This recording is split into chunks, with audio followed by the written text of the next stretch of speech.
I guess I can just update the council.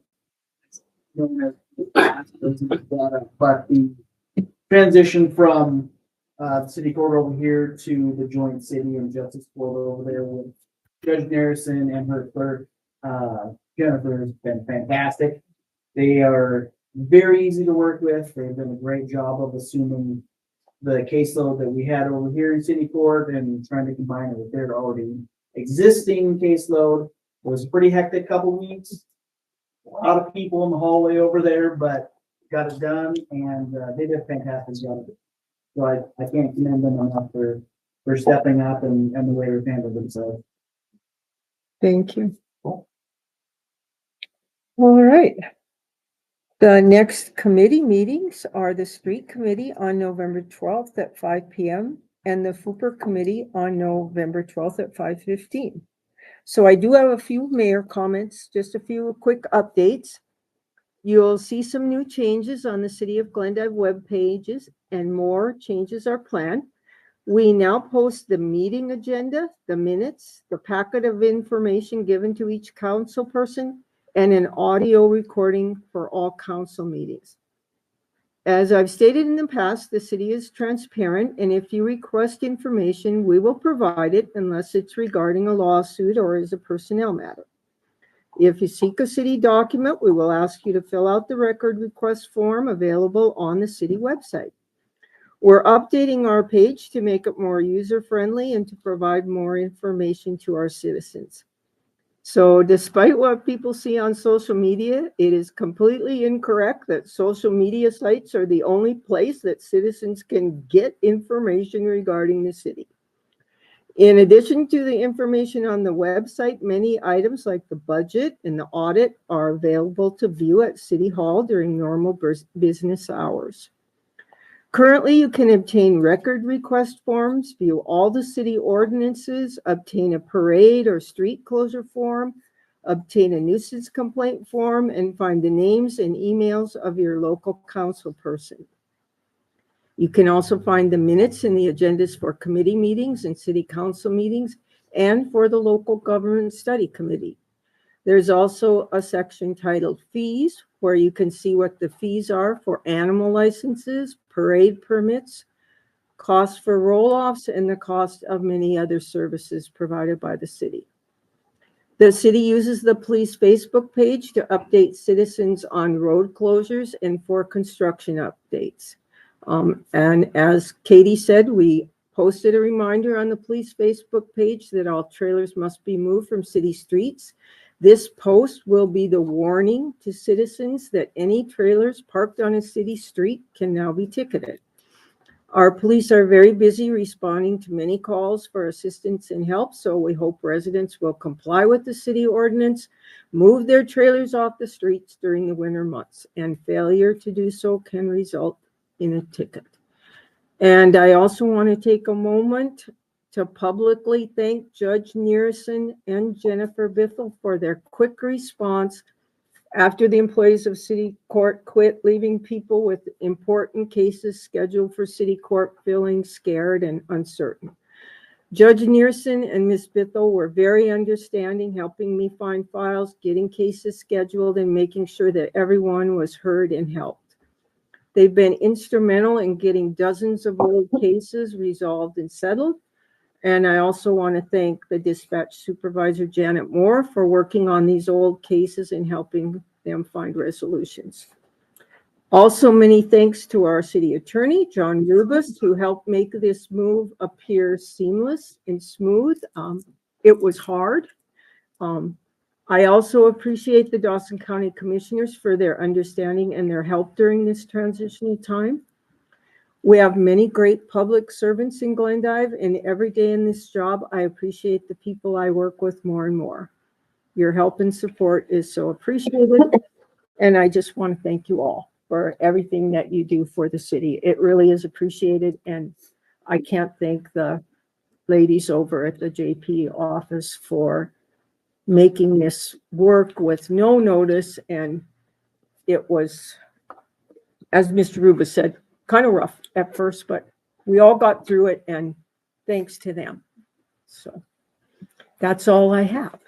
Yes, Mr. Dryden. Yeah, Mayor, thank you for that. I didn't mean to step on your toes here, but I knew we're moving to adjournment, so. I was What- trying to. Yes, when the committee report was read, the ordinance committee, I didn't know if that was the proper time. It's not really a policy change. You were talking about communication there, so I just want to emphasize this. You know, we have this special events parade policy, great. The form must be submitted 30 days prior to an event, great. Um, That may be on the website where they can find that easily, great.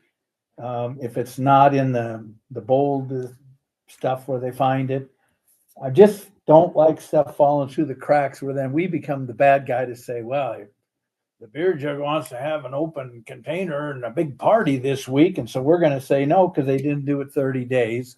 And I just use them as an example. It could have been the 4th of July parade. You think we're going to stop the 4th of July parade if they come? So hopefully they can be proactive. We can be proactive. So if you have a good way to so that people are notified, you know, every year the people that want to have the swim meet here, they just get it done with that form the way it is. I'm real happy, but I don't want to sit here, be voting and then saying, well, yeah, it was a nice threat we had. I mean, I don't like doing that. So if we're going to have a rule, then those people that are the ones that are customers on these issues, they need to make sure that they're aware of that, and anything we can do to communicate to them so we don't have that problem. All right, took me a lot longer than usual. It is on the website, and it has been on there. So we just need to educate people, because it's very clear on there. It said it must be submitted 30 days in advance. And I don't know. I've been mayor for 2 years now. I've never got one of those forms.